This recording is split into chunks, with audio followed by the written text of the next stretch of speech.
கர்த்தர் நல்லவர், அவர் கிருபை என்றும் உள்ளது. ஆண்டவராகிய இயேசு கிறிஸ்துவின் நாமத்தினாலே உங்கள் ஒவ்வொருவருக்கும் அன்பின் வாழ்த்துக்கள். தேவ கிருபையும் சமாதானமும் இன்றைக்கு பெருகுவதாக. இன்று ஜனவரி மாதம் 5ஆம் தேதி திங்கட்கிழமை. பிரியமானவர்களை, இன்றைக்கு நாம் தியானிக்கும் வசனம் வெளிப்படுத்தின விசேஷம் 14ஆம் அதிகாரம் 7வது வசனத்தின் பின்பகுதி. வானத்தையும் பூமியையும் சமுத்திரத்தையும் நீரூற்றுகளையும் உண்டாக்கினவரையே தொழுது கொள்ளுங்கள்.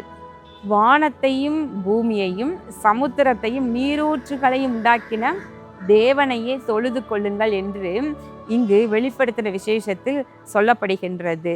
பிரியமானவர்களே, ஆம், நம்முடைய ஆண்டவர் சிருஷ்டி கர்த்தர். அவர் சகலத்தையும் உண்டாக்கினார். எல்லா இடத்துலையும் வானத்தையும் பூமியும் என்று சொல்லப்படும்.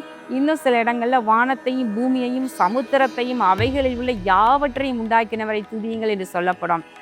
ஆனால் இந்த இடத்துல பார்த்தீங்கன்னா நீரூற்றுகளையும் என்று சொல்லி சேர்க்கப்பட்டிருக்கின்றது. அப்போ பார்த்தீங்கன்னா சிருஷ்டி கர்த்தர் ஒருவர் தான், நம்முடைய ஆண்டவர் தான். வேறு எந்த ஒரு வல்லமையை எதையும் சிருஷ்டிக்க முடியவே முடியாது. அவரே சிருஷ்டி கர்த்தர், சதா காலமும் உயிரோடு இருக்கின்றவர், சகலத்தையும் சிருஷ்டிக்கின்றவர். பிரியமானவர்களே, இப்போ நம்ம ஜீவனுள்ள தேவன், அவர் சிருஷ்டி கர்த்தர், சதா காலங்களையும் உயிரோடு இருக்கின்றவர், சர்வத்தையும் ஆளுகிற தேவன். அவரையே நம்ம தேவனாய் கொண்டிருக்கிறபடியினால நம்ம பயத்தோடு பக்தியோடு கர்த்தரை சேவிக்க வேண்டும். இங்கு அந்த தூதன் என்ன சொல்லுகிறாராம்? அவர் அதற்கு முந்தின வசனம், அவர் நித்திய சுவிசேஷத்தை உடையவனாயிருந்து, அந்த தூதன் நித்திய சுவிசேஷத்தை உடையவனாயிருந்து மிகுந்த சத்தம் விட்டு தேவனுக்கு பயந்து அவரை மகிமைப்படுத்துங்கள், அவர் நியாய தீர்ப்பு கொடுக்கும் வேளை வந்தது. வெளிப்படுத்தின விசேஷத்துல பல காரியங்களை குறித்து கர்த்தர் நமக்கு வெளிப்படுத்தி வைத்திருக்கின்றார், முத்திரை போட்டு வைத்திருக்கின்றார். அதன் ஆழம் இவைகள்லாம் பார்க்கும் பொழுது எல்லாரும் நடுங்கத்தக்கதாக இருக்கும்.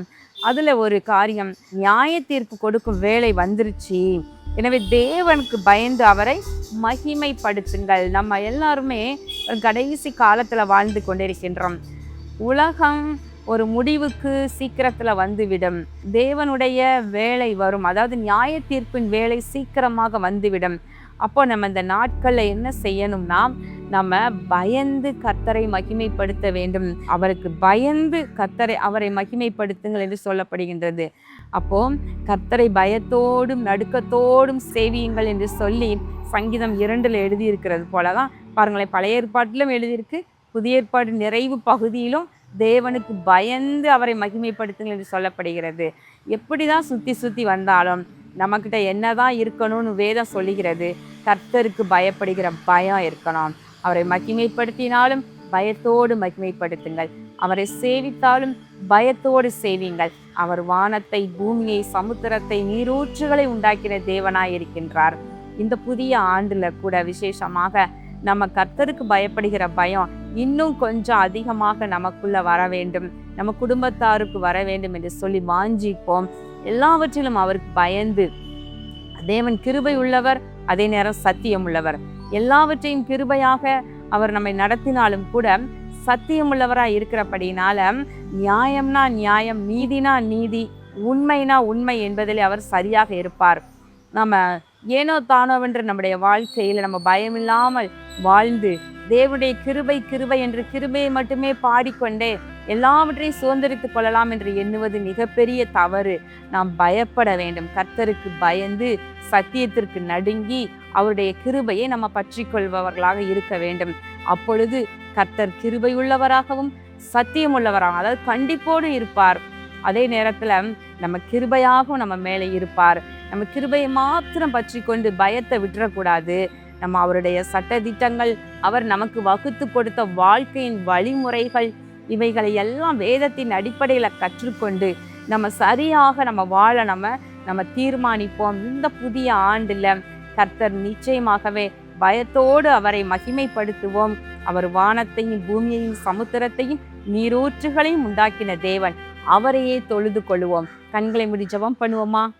எங்கள் அன்பின் பரலோக பிதாவே, இதோ இந்த நாளிலே நாங்கள் தியானித்த நம்முடைய வார்த்தையின்படி தேவ பிள்ளைகள் இந்த புதிய ஆண்டிலே ஆண்டவரை இன்னும் உமக்கு எந்த காரியத்திலெல்லாம் பயந்து ஆண்டவரே உம்மை மகிமைப்படுத்த உம்மை சேவிக்க வேண்டுமோ அவைகளையெல்லாம் அழகாய் அவர்களுக்கு கற்றுக் கொடுத்து தகப்பனே அப்பா நித்திய வழியிலே நீர் நடத்துவீராக. ஆண்டவரே வானத்தையும் பூமியையும் சமுத்திரத்தையும் நீரூற்றுகளையும் உண்டாக்கின தேவனாகிய உம்மையே தொழுது கொண்டு ஆண்டவரே வாழ்க்கையில கர்த்தாவை பிரியமாய் நடந்து கொள்ள ஒவ்வொருவருக்கும் அனுகிரகம் செய்ய. இந்த ஜெபத்தை ஆண்டவராகிய இயேசு கிறிஸ்துவின் நாமத்தினாலே ஏறெடுக்கின்றேன் நல்ல பிதாவே, ஆமேன். பிரியமானவர்களே, இதோ நம்முடைய 2026ஆம் ஆண்டிற்கான புது வருட கேலண்டர் நீங்கள் பெற்றுக்கொண்டீர்களா? உங்களுக்கு கிடைச்சிருச்சா? உங்களுக்கு கிடைக்கல, இல்லை நீங்கள் இன்னும் பெற்றுக்கொள்ளலை அப்படின்னு சொன்னால் நீங்கள் தெரியப்படுத்துங்க. இல்லை நீங்கள் நம்முடைய பிரான்ச் ஆஃபீஸ் இருக்கிற ஊரில் இருந்தீங்கன்னா நீங்கள் சென்று அதை பெற்றுக்கொள்ளுங்கள். நீங்கள் ஆசீர்வாத டிவி நேயர்கள், தேவ பிள்ளைகள் மற்றும் இதை சப்போர்ட்டர்ஸ், ஜெப வீரர்கள் எல்லாருக்குமே இதை நாங்கள் எங்களுடைய கிஃப்டாக கொடுக்குறோம். குடும்பத்திற்கு ஒன்று என்று சொல்லி அதை கிஃப்டாக பெற்றுக்கொள்ளுங்கள். அனுதினமும் உங்களுக்கு வழங்கப்படுகிற இந்த இன்றைய மன்னா அந்தந்த நாளுக்கு உரிய அந்த வசனத்தையே நான் உங்களுக்கு எடுத்து சொல்லுகின்றேன். எனவே அது உங்களுக்கு மிகவும் பிரயோஜனமாக இருக்கும். கர்த்தர் உங்களை ஆசீர்வதிப்பாராக. ஆமேன்.